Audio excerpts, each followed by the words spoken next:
How's everybody doing? This is video 7 of my 1998 Grand Cherokee 4.0 rebuild.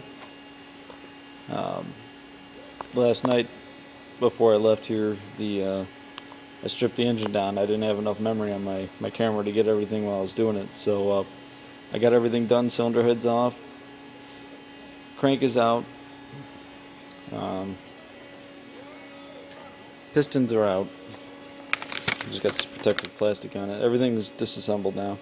The only thing I got left is freeze plugs and some oil plug lines.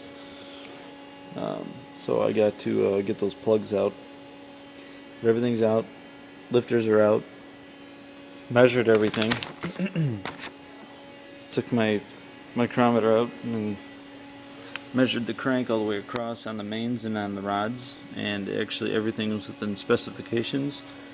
But I plan on doing some towing with this Jeep, so I want to have the tolerances a little bit tighter, so I'm actually going to buy undersized bearings, have the crank reground on mains and rods, and then I'm going to have the bearings line honed with the new rods and in the block itself.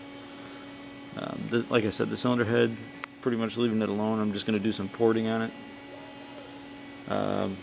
Don't know if my new kit's going to come with a new camshaft, but if it doesn't, this one is still good within specifications, so I can reuse it. My lifters are still good, even though my new kit does come with new lifters. But I basically got all my parts bagged, labeled, and these are parts I'm going to clean and paint up. But I got my pistons in there. So everything is ready to go. Everything is measured out. Now I know a lot of people probably don't like Haynes, but when it comes down to certain things, like specifications, like all these numbers come from the manufacturers themselves. So, this is what I based my numbers off of. So I got my measured numbers here for the mains and for the rods, and then for my pistons, for the bores. So, I know I'm all good there. Now it's just a matter of fact of ordering the parts that I need, and then while I'm waiting for the parts, I'm gonna start doing some assembly and some cleaning on certain parts. And I'm gonna be painting certain areas of this engine.